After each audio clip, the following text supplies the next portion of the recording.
show is brought to you by the Chiropractic Broadcast Network. Check us out on the web at chiropracticbroadcastnetwork.com.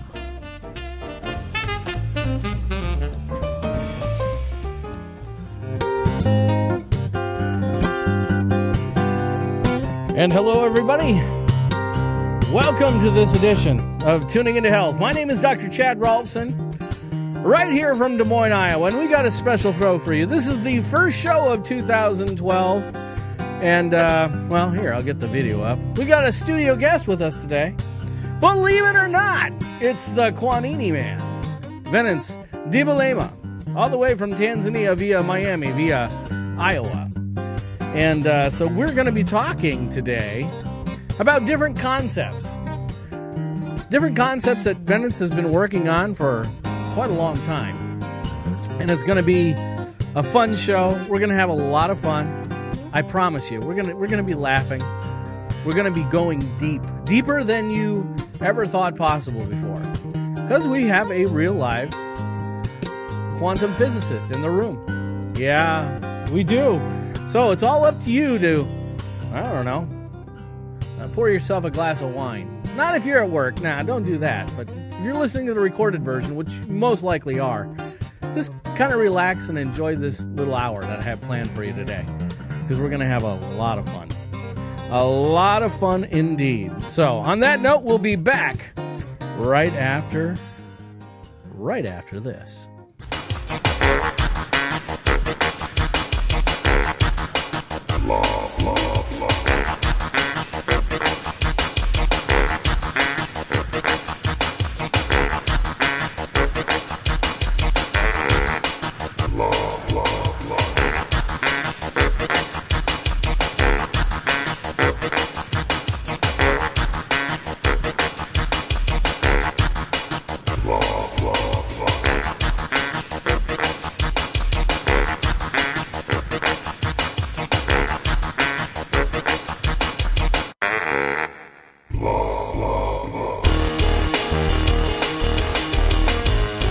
And here we go, everybody, and welcome to this edition of Tuning into Health. This is January 5th, 2012. This edition of Tuning into Health, this is episode 138. Oh, my goodness. Oh, my goodness.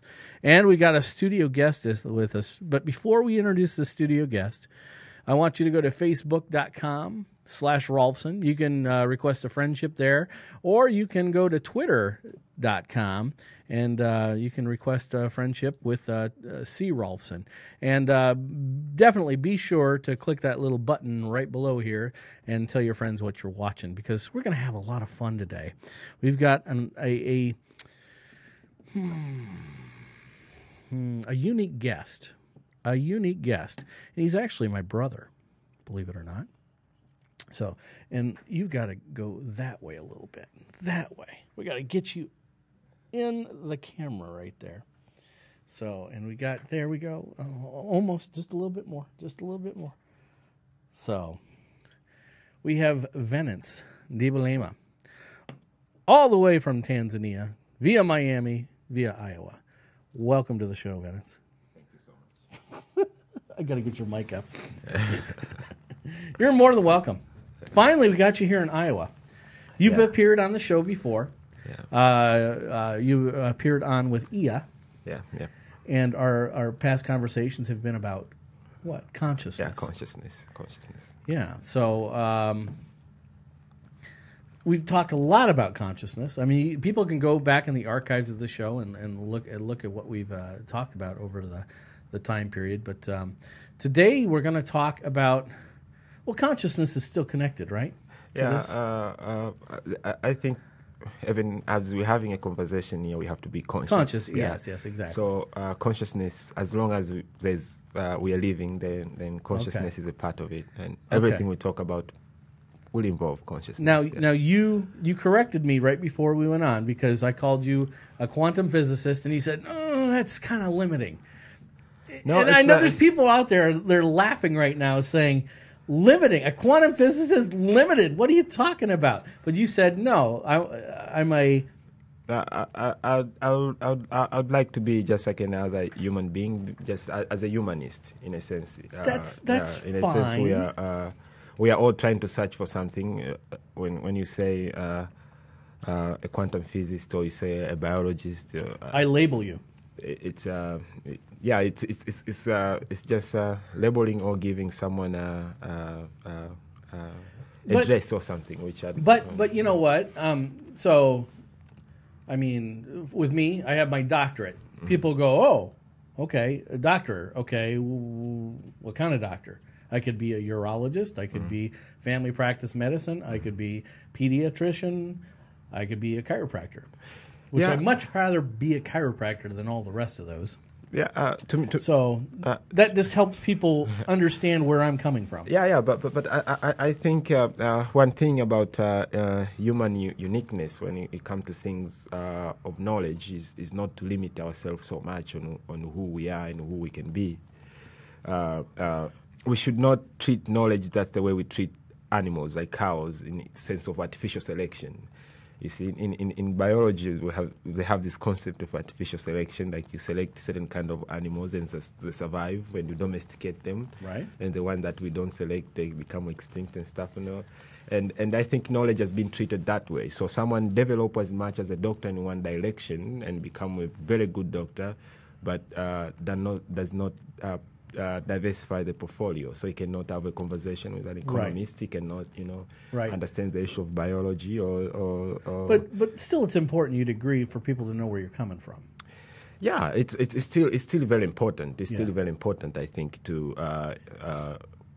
have that as a credential in modern society. But I think the more we develop those things, I think later will become unnecessary, really. Really? Yeah.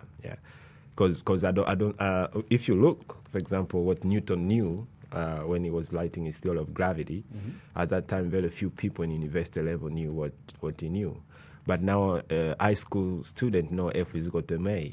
So if we use the same concept, really, if you look at Albert Einstein's work on general relativity or special relativity, we look at maybe 500 years from now, a high school kid also will understand about this concept more in detail in quantum physics and stuff like that. It'll be like one of their weekly quizzes. Yeah. And when the concept development of mathematics also was like that. It used to be only for the priest to know mathematics, and now mathematics is a common language to almost everybody. The priests, really? Yeah.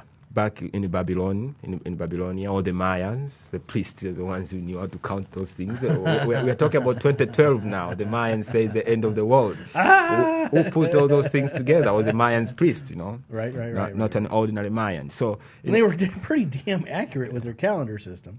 Yeah, but are they accurate about the end of the world? We have no idea. Yeah, so that's. I don't know what to say about that when people talk about that.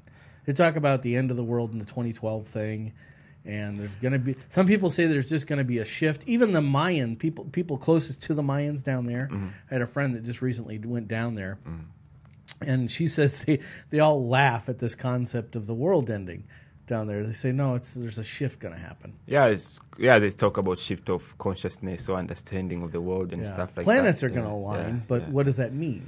Yeah, I don't think it's something peculiar in human history because the more we discover this idea of being alone, we invent things to kill our loneliness, and it's fine to say it's going to be the end of the world or there will be certain kind of issues that are going to happen because it's a part of human games that we play. It's a part of the play of life to speculate. Right. Yeah. Well, that's the fun of it too. We talked a lot this last week, and it's a fast freaking week, wasn't it? Yeah, it was. A really fast week, and we've had chances to talk, and I'm a lucky person because I get to talk to Venance about these issues. And I'm lucky to get talked to you. Okay, let's go back to the subject. Okay.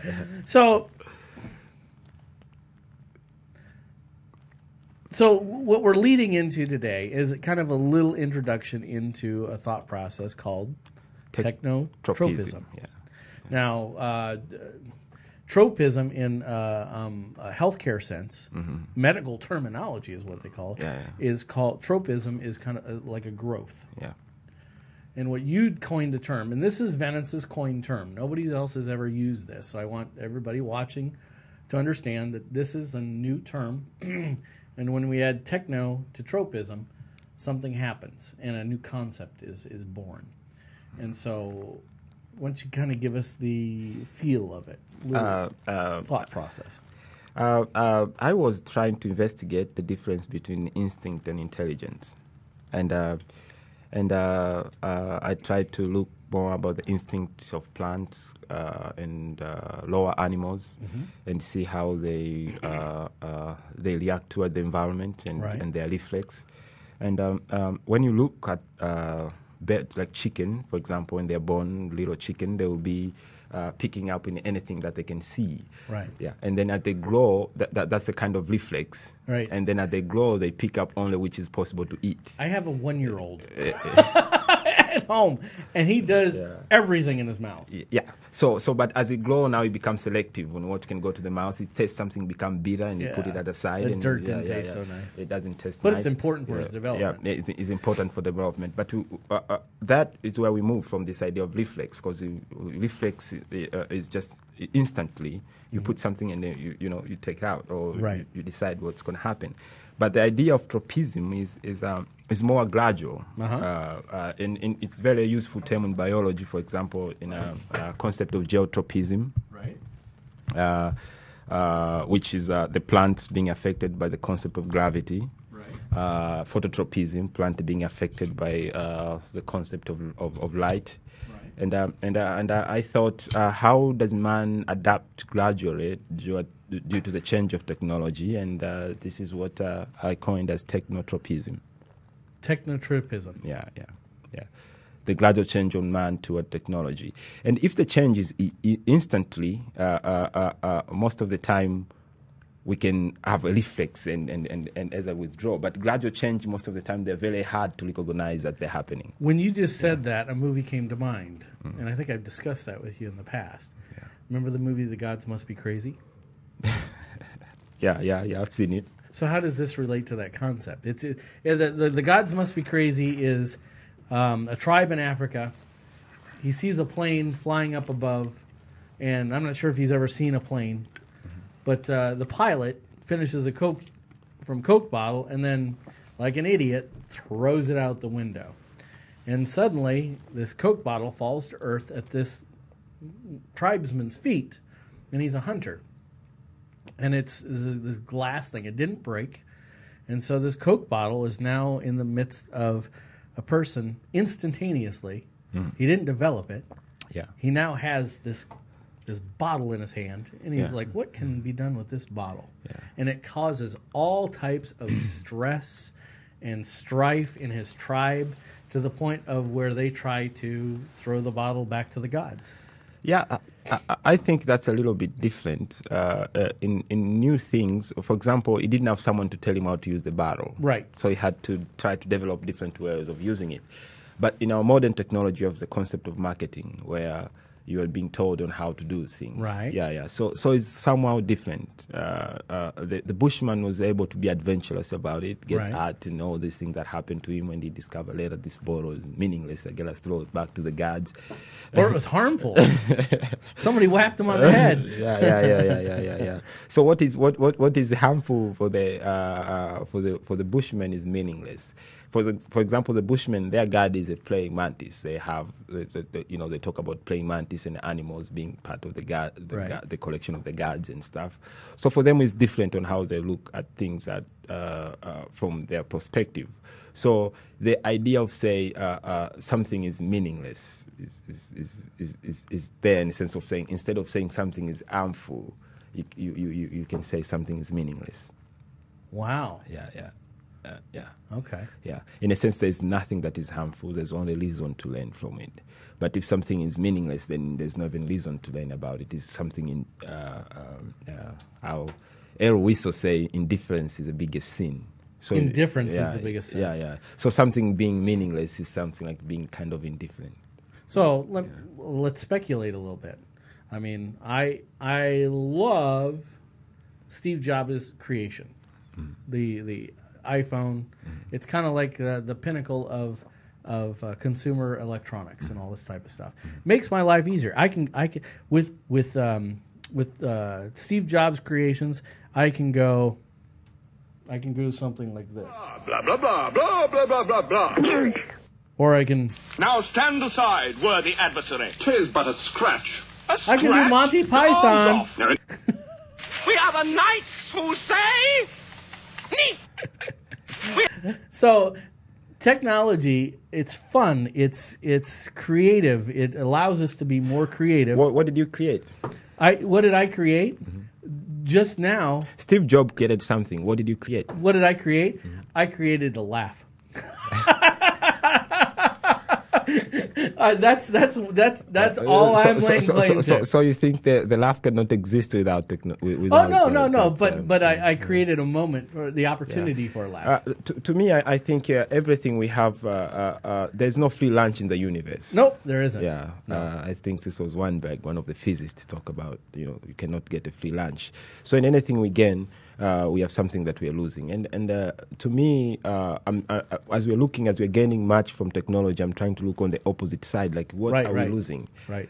And it's not that you're against technology. No. You're just taking like almost like a devil's advocate side of, okay, how is this affecting our culture? Just to be aware. Yeah, just to be aware. Yeah, just to be aware on what's happening. That's why we say it is part of consciousness. Right. Yeah.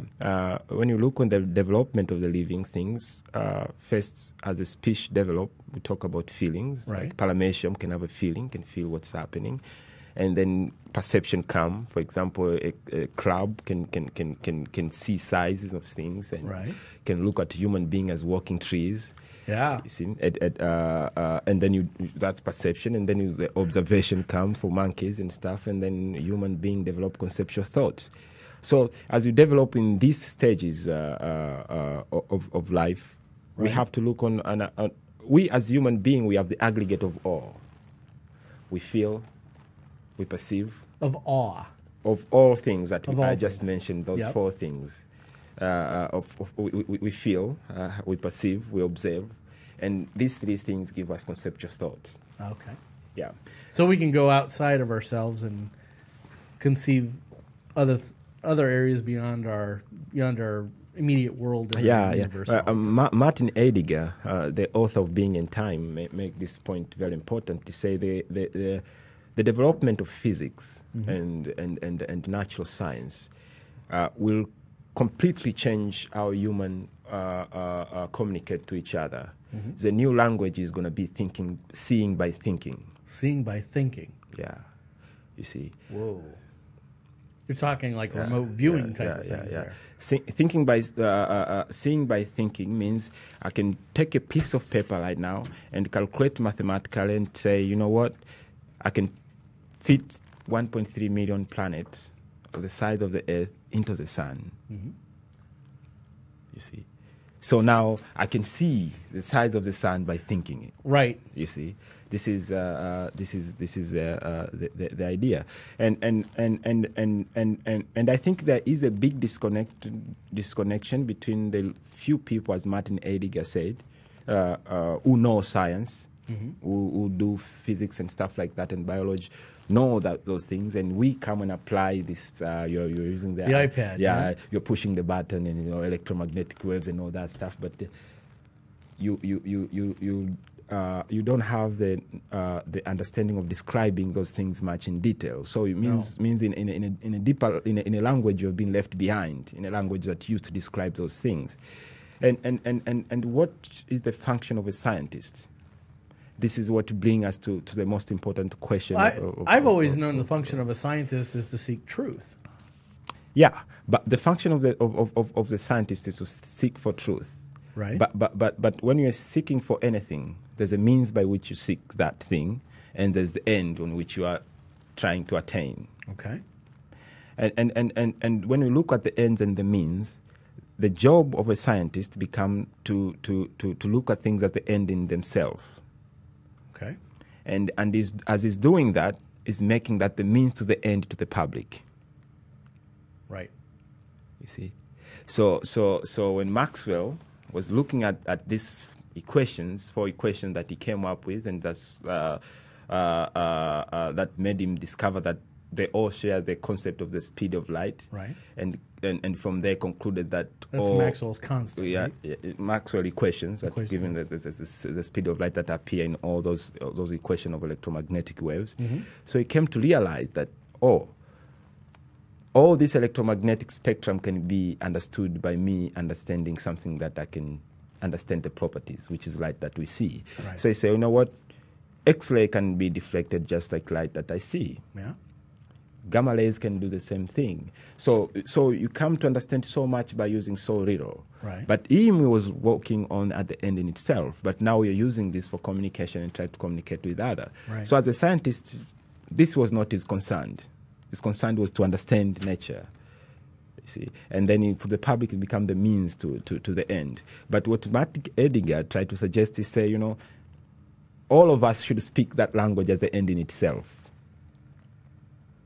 which is something big to ask for us to say. That's why I said at the very beginning that it's not physics is not a priesthood subject. It's not for certain kind of people. It's not for Michio Kaku. It's not for anybody over there. I think it's something that all of us we need to learn. So we can see by thinking. I'm coming to a realization here because we've seen great civilizations grow up in the human history that we know of, right? Mm-hmm. We've seen the Great Library, yes, of Alexandria. Of Alexandria, yep. Yeah. That who burned down? There's controversy about it. Other people say the Muslim burned it down. Other people say the Roman Catholic, the Romans burned it down. So we have no idea. I don't know. Okay, but somebody. Do you believe that there is a human capacity on how much we can understand and learn? And so what happens is when these great civilizations built up and they reached their capacity, and then somebody came in and wiped them out because maybe philosophy became more important than arming yourselves and defending yourselves type of thing. And so what ended up happening, and this is just speculation, and I just kind of want your thoughts on this, and then when that was all turned down and burned, they had the Dark Ages. And then people, go back to fires and whatnot, building fire and being uneducated because they didn't have the basic root of that. So I'm wondering about the capacity of the human person to be able to understand everything. And you are saying that the more technologically sophisticated we get, the more that we lose that base knowledge. Yeah, I think the less curious we become. Because now, when you look in the development of species, what makes man unique? Something that is very important for us to look at. We can decide to look at man as the car, look at man completely separate from animal, and look at animal as mechanical things, or we can look at man like Milton decided. We can make Milton angels. It's all depend on how we decide to look at man. But two things we know for sure from Immanuel Kant philosophy is man is a constitute of two things: thought and sensation. And the sensation are things that are limited to the body because they depend on our sense perception. 5 senses. And our thought is something that can travel so far as to the Big Bang. Mm-hmm. You see, this is 13.8 billion years back. Mm-hmm. So we find we are confined in this kind of little environment that our body cannot live, but our mind can travel as far. And as we travel far, at the same time we are helping ourselves to build little things here through our journey going far. Right. Yeah, that help us to sustain this life on this planet. So the whole idea of Techno-Trophism is as we go further. For example, we have calculator now. We cannot do simple long division. You experience that with my kids. Yeah. become very difficult to do even decimals problems, which used to be easier. The Mayans, for example, the priests used to count. If I have to give you $100, get a count to cent and count to 2 cents, up to 100. But now we know that if I give you $100, in your mind already you calculate really fast to have all those cents together to make $100. Right. But the question is, what are we missing here in this idea of thought process as we go through this technological development? Now, from the session point of view, we can be happy and laugh about pushing the button and stuff like that, and make everybody laugh about it. But what's happening to human thought? What's happening? It's being entertained, but it's being pacified too. You see, so means now, and when we take the human thought out a little bit, we're trying to go backward in this development that we're talking about. Now takes a conceptual thought out, and means I think Aldous Huxley wrote a very good book about the Brave New World, and I think he really speculated this idea of Techno-Trophism, and I think probably that's a very good book to read if you want to see. Say the book again. The Brave New World. The Brave New World. Okay. Yeah. Where people given this medication is called Soma, and do some. Don't talk about that.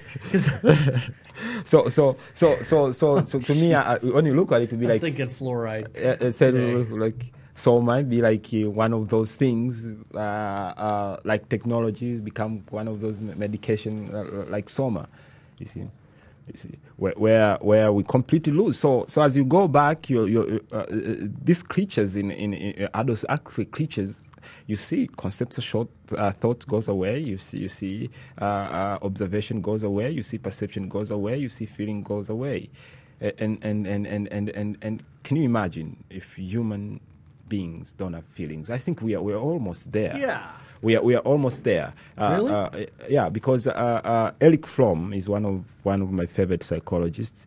He talk about this. He say the problem that we have right now, if we say that how heaven look like, most people think about heaven is a place like it's a big mall where you can go shop and buy everything. Yeah, everything. I won't eat anything. I can eat all I want and not gain a pound, right? And go buy everything you want to buy. So the consequence of that, Erich Fromm says, when it happens, for example, for someone who's doing marketing, if you market something you don't like and try to market it, and you're trying to sell something that you don't like, you don't only selling that, you yourself, you're changing yourself into a thing that you're selling. You see? Wow. And when you say a thing, means now, when we talk about matter, 4 billion years ago, self-reproducing and start having a feeling, and these lower creatures in paramecium and all that stuff, if we have to take theory of evolution seriously, to have to now, negation of feelings make things and take away life. You see, so if we have to look from Erich Fromm perspective, we see we are concerned more about production and consumption. Okay. You see, and because technology is growing so fast, we find ourselves producing more and more and more and more. That forces us to consume more and more and more. Because if you produce things and you cannot consume them, then we have a problem of overproduction. Now the thing is, you have to have good marketing and convince people to buy things even if they don't need them. You see, so we have these things coming, and we have the relationship between object and subject. That the more in our society right now. Yeah.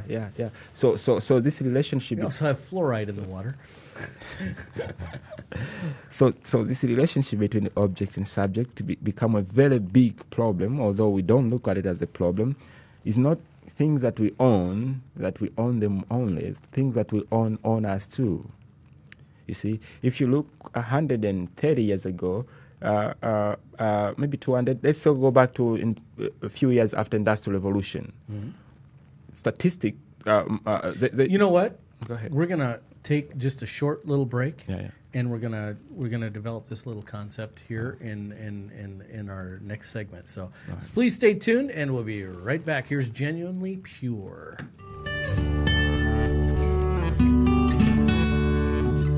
Do you have itchy, dry skin? Struggling with acne, eczema, asthma, or other health problems? Or maybe you're just looking for a safer, natural alternative to cleaning and skincare products. Maybe it's finally time for you to make the switch. What do I mean? A vast majority of skincare and cleaning products today contain toxic synthetic ingredients that are having a devastating effect on our health and our skin. But there is a better way.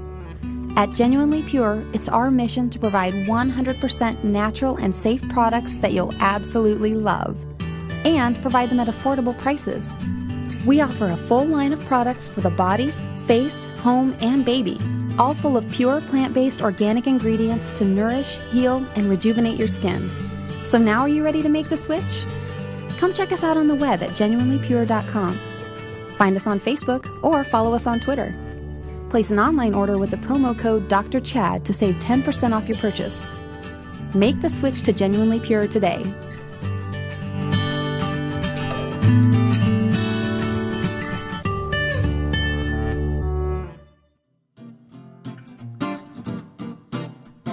Attention small business owners. Are your marketing materials looking stale? Does the expense of hiring an advertising company just make you cringe? Let Cinnamon Rost with 1809 Design discover your company's unique personality and help you find a design that fits your business and attracts your customers. Working one-on-one with a professional designer means you'll receive a quality finished product quicker and for a lower price. From logos to business cards and flyers to banners, 1809 Design looks forward to helping you with your next marketing endeavor. Visit 1809design.com or call 515-989-1809 today.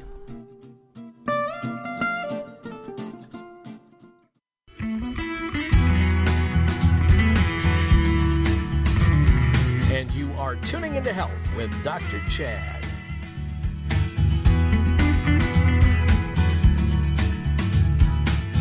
And we are back.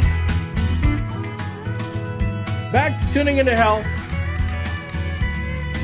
You know, we're having a great discussion here today. Talking about Techno-Trophism. What is it? And we've got somebody here that can help us understand the concept. Because it's basically a great concept. And it's not that you're against technology. It's that you're just being aware of the repercussions of technology. Is that correct? Yeah. Okay. Yeah. Let me ask you something. Yeah. How tall are you?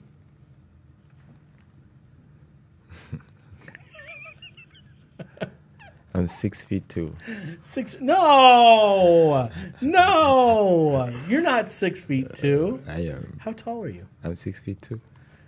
You're not gonna. Okay, never mind. You suck. I can talk to him like that. He's my brother. So it was an inside joke. I'm sorry. Okay, where were we in the discussion? We were talking about machines and how it was soon after Industrial Revolution that man used to 9 men used to control one machine. 9 men, yeah. But now probably 1 man control more than 9 machines. Right. Yeah, and the question becomes who is controlling who. So again, we go back to this object-subject relationship. Okay. Now, if we look from that perspective, say you have 5 cars, you have your iPad, you have your cell phone, and you have your computer, and you have all these things. All of them, they're there for you. But all of them, they need certain kind of care that you have to take for them, to give them care. That care, that time that you give them care, you would have given yourself to yourself. You see, so man negation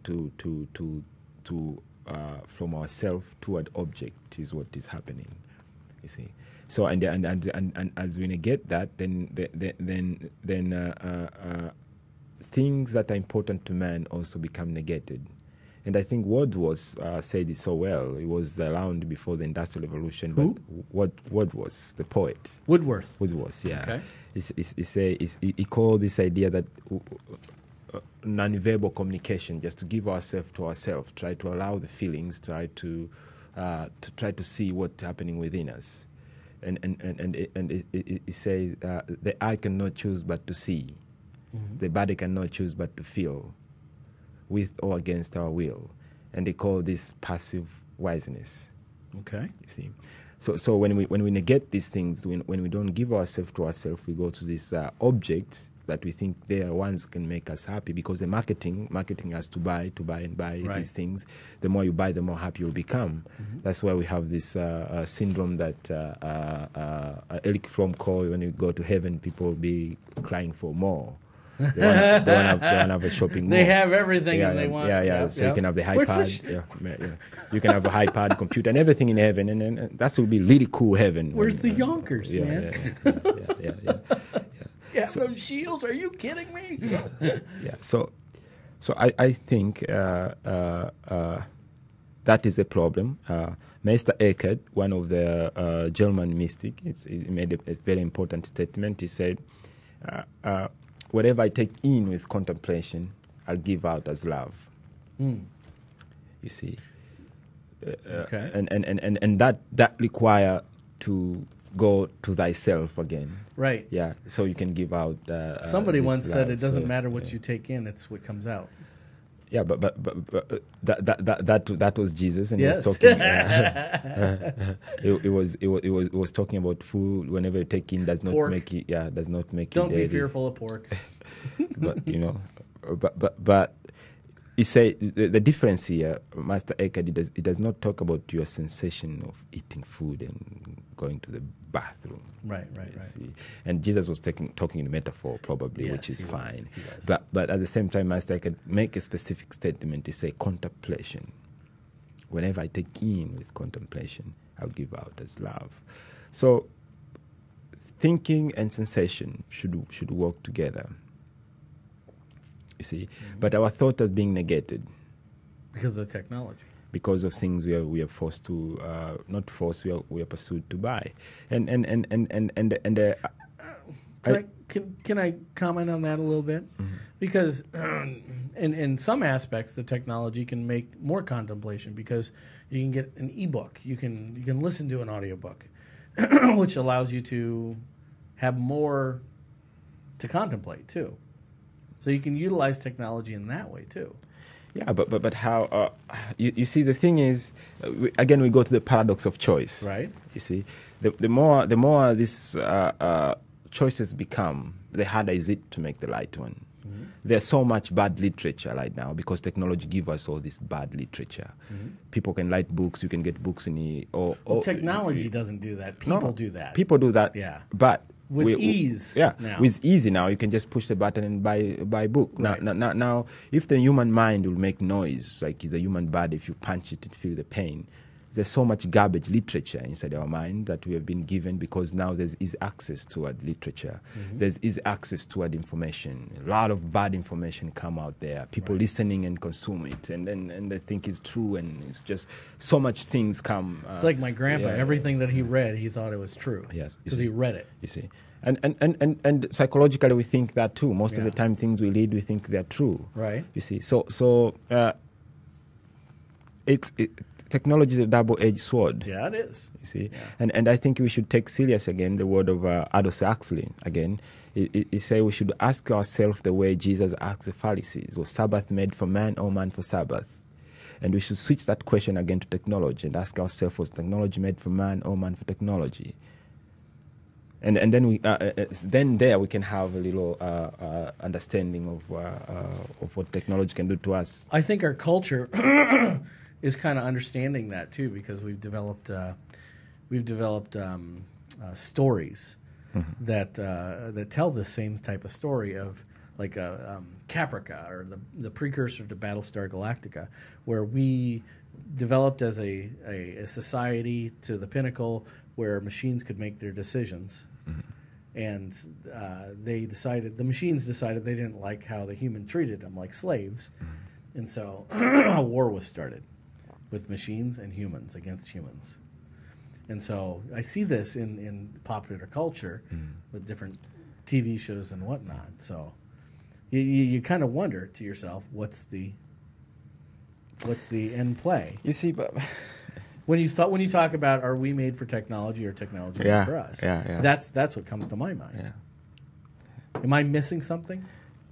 No. To me, I've always looked at this concept of thinking that machine one day will take over a little bit differently, because we as a human being, another thing that make us unique is the period of time that we live in our life, a lifespan. I think we call it. Yeah. And it goes through stages which are important. You see, for a childhood is a long childhood that allow us to learn and to go through a lot of things, and we have puberty and then from there we have maturity, and after that we have post-maturity. And all these stages are important. For women, they're more recognizable than men, because those changes happened, and they're visible, and they're known easier. And we see how important it is as a difference with other species. Like other species, for example, after they reach that point of reproduction and exceed, then the importance of survival is over. Right. You see, so they don't have the long period of post-maturity. Oh, okay. But as a human being, we have a long period of post-maturity, so we can, these elders, we call elders, you have to reach certain kind of age to become a president. Yeah. Yeah, 40-something, and then you go and then you become a president and all that stuff. Or you can be whatever you want to be, a professor with a beard and all that stuff. And, the old man, you got to listen to him. He's going to tell you the truth because he's wiser than you. Right. This idea of post-maturity, and it's important for our tradition and culture. It's important for transmission of knowledge. Now, when we look at machine, we can give it all those knowledge ourselves. But does machine go through these experiences as human do? No. You see. So how do we say that these things will evolve in a sense of conceptual thoughts? Well, if somebody creates a way of artificial intelligence, who creates it? The man. You see, so it's limited to human thought. Right. You see, that's my point. I don't see machine thinking better. But right now, machines can calculate. Can put a man can calculate billions of transactions in a second. But who pushing the button? Well, it's one button that allows a transit. But who is pushing them? Who is making it go to action? You see, so at the end of the day, the most important thing is action. Like who make the action to happen? You have to switch the button. The machine to do work. So there's no that concept of individual decision. Like I'm a machine and now I'm pissed off. I don't want to be in this area. Right. That's a cat. When machines start behaving like cats, then we're in trouble. So, no. You don't want me to say about dogs.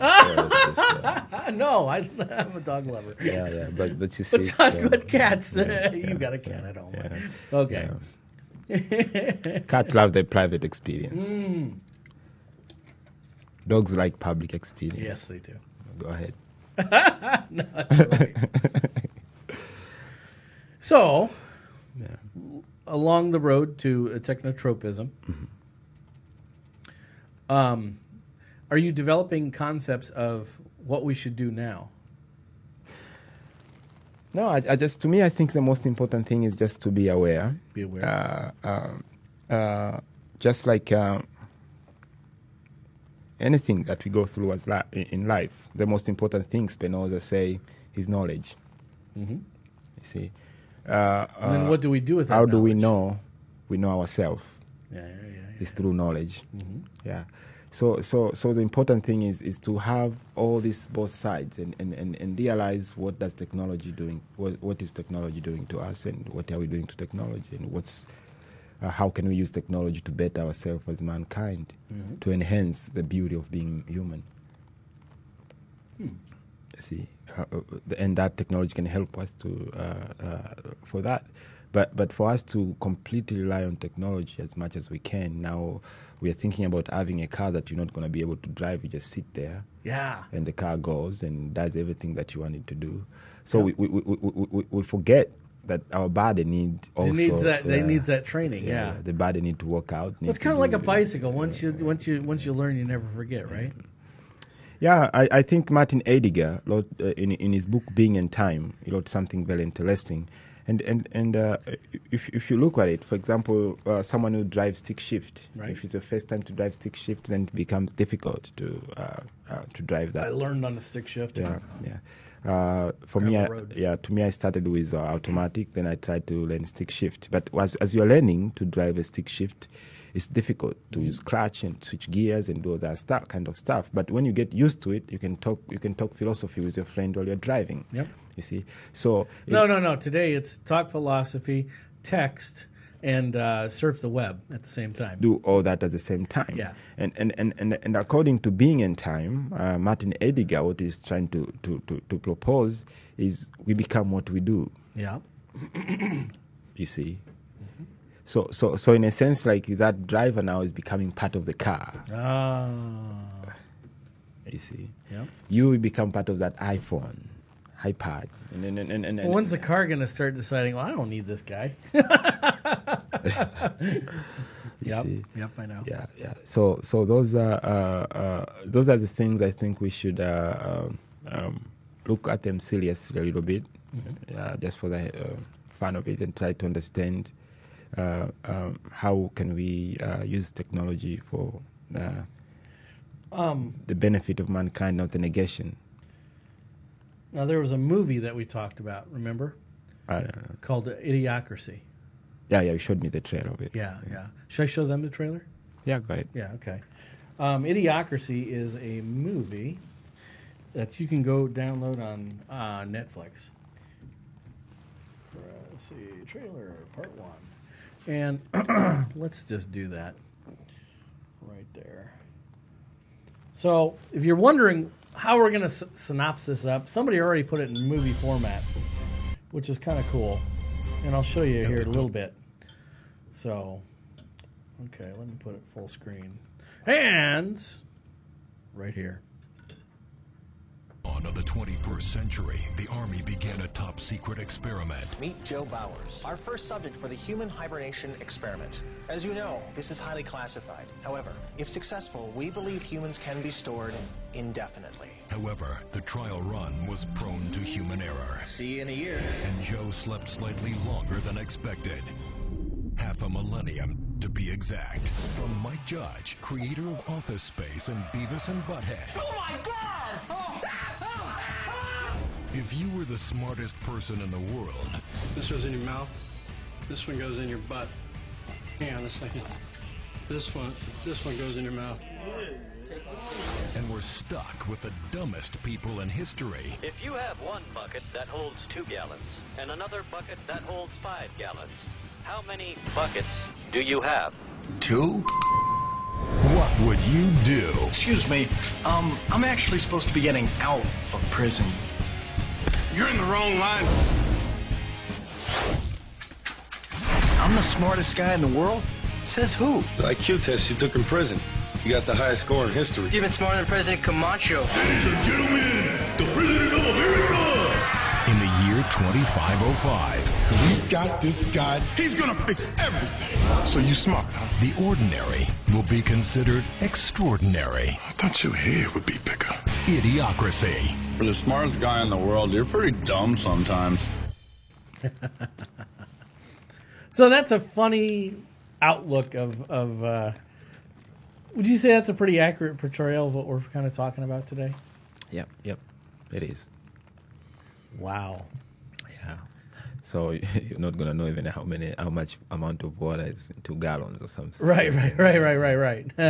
Or how many buckets you have. Whatever it is, Yeah. All those kind of things. Yeah. So. All right. Well, can we talk about the documentary a little bit? Yeah. Well, it's out there. It's not like nobody knows it's there. Yeah, so. there's a documentary out. There's a documentary out. It's called Tanzania: A Friendship Journey, and he's won 5 out of 5 film festivals, best documentary, and why don't you introduce a little bit about what it's all about?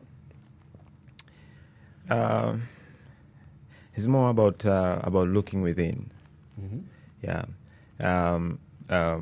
We are starting. To summarize it, we are starting by using a quote from Carl Jung. It says, "Whoever look outside dreams, and whoever look inside awakens." Yeah. Oh, wow. Yeah. That's yeah. powerful. Yeah. So again, it goes again to Yeah. Techno-Trophism, in a sense, if we have to look it from that perspective. So this outward looking and inward looking, you see. Yeah. So it's about a journey of friendship, of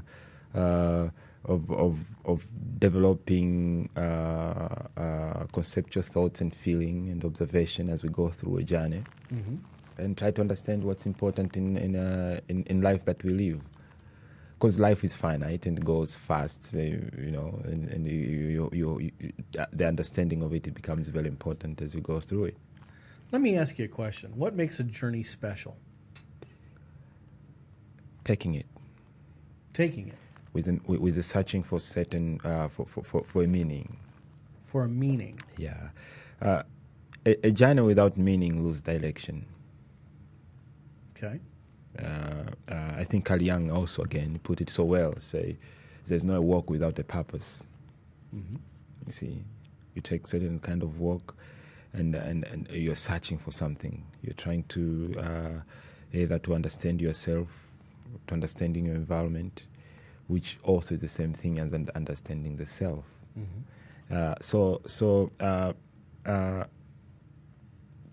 To me, the most important part of the journey is taking it with a certain kind of purpose. But as you're going through the journey itself, you are learning as you're going through the journey about these different blocks that make the journey complete. And Schopenhauer put it so well. So at the end, because of this searching, most of the time we end up with an finished picture. Mm-hmm. Yeah, but having a finished picture, then you have nothing to do. Then you confront these two problems that Schopenhauer mentioned, which is pain and boredom. Right. Yeah. So the journey itself becomes important than the destination. I'm seeing that concept come out a lot more in our culture, of people understanding it's about the journey. It's about the journey. It's about the journey. One of the books out there is called The Peaceful Warrior. Yeah. Do you remember? Did you read that book? Sure if you did. No. I think I saw a movie, Peaceful Warrior. I think there's a movie, right. Peaceful Warrior. Yeah. Well, the teacher and the student, and the teacher gets the student to go on a hike up a mountain, and it was really kind of a profound moment where, it took them forever to get up this mountain, and so the student says to the teacher, "So we're up here. What's this great thing that you have to show me?"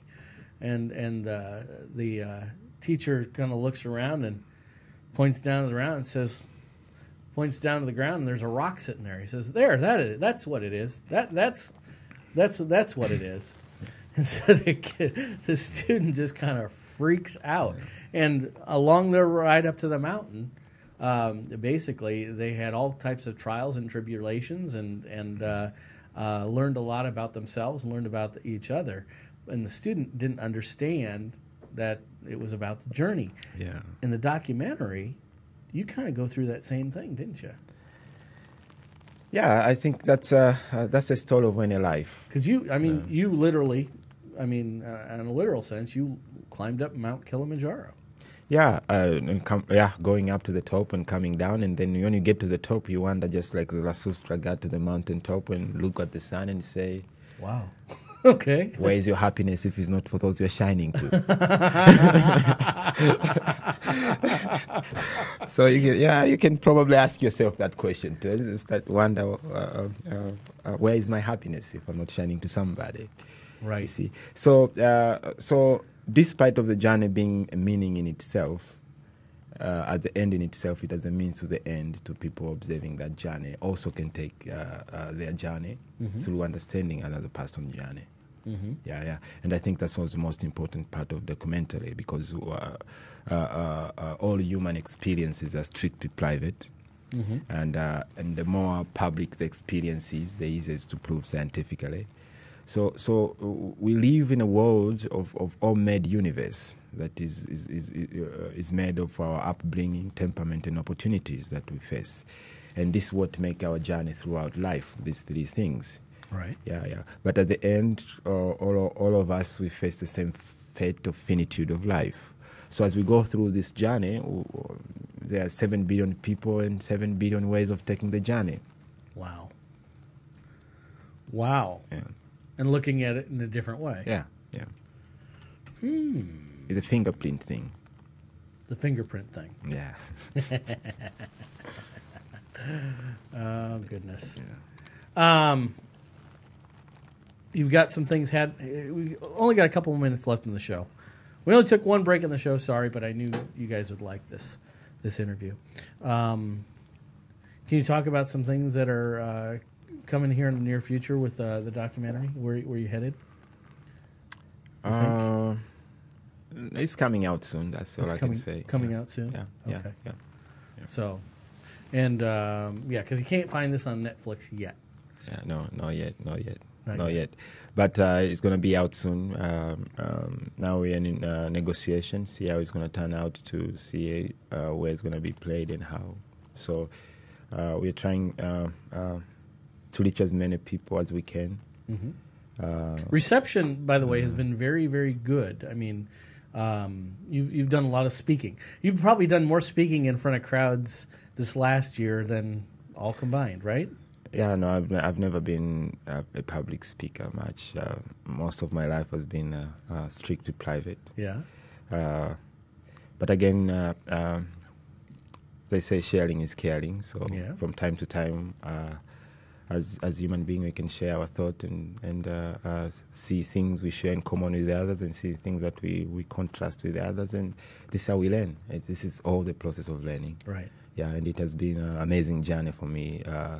Learning about things I'm contrast with others and that I can learn and progress as a human being. And also people have learned from me things I can progress and become better human beings. So it's an exchange of how life can be lived in different ways.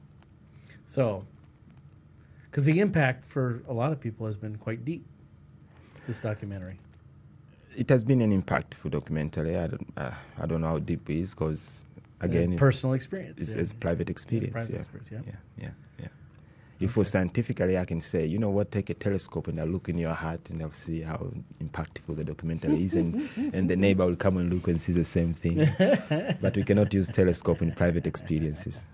True. Yeah. Go ahead. They say where the telescope stops, the microscope begins. So we should use a microscope for private experiences. As is above, is below. Yeah. Okay. Now that I got you here, I can put you on the spot. Do you think there's going to be... You got nervous right there.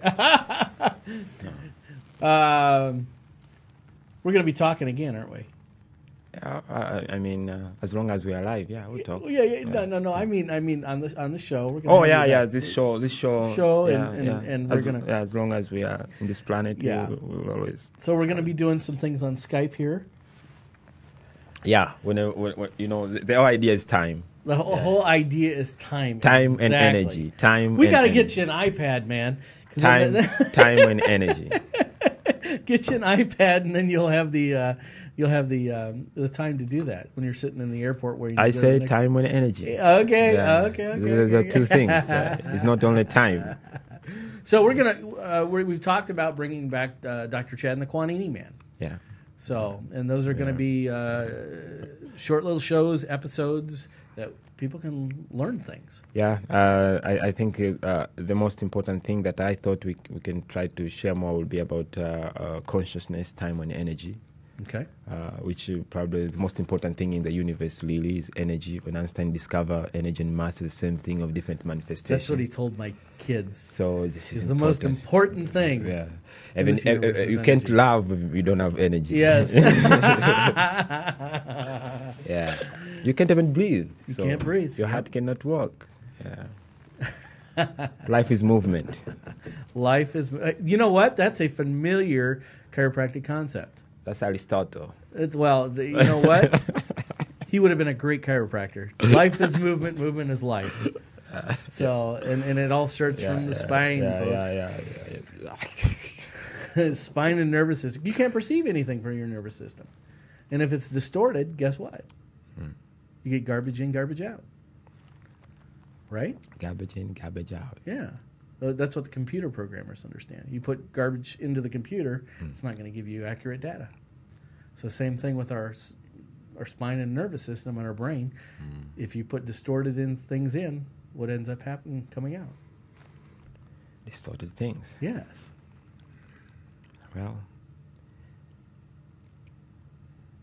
we'll talk about entropy more about All right. Good, man. See how entropy and equilibrium can work together to somehow show that. On that note, the lead-in and the exiting music today is by Don Ross from his album Breakfast for Dogs. He has specifically, YouTube, are you hearing me? He has specifically given me permission to use his music on my webcast. Very nice guy. Try to get him down to Iowa. So, but this is Don Ross right here. Thanks for watching, everybody. We'll be back next Monday at 12:30 p.m. Central Standard Time for Tuning into Health. And you like that tea, huh? That's good tea. On that note, have a great one. Happy New Year, folks. Bye-bye.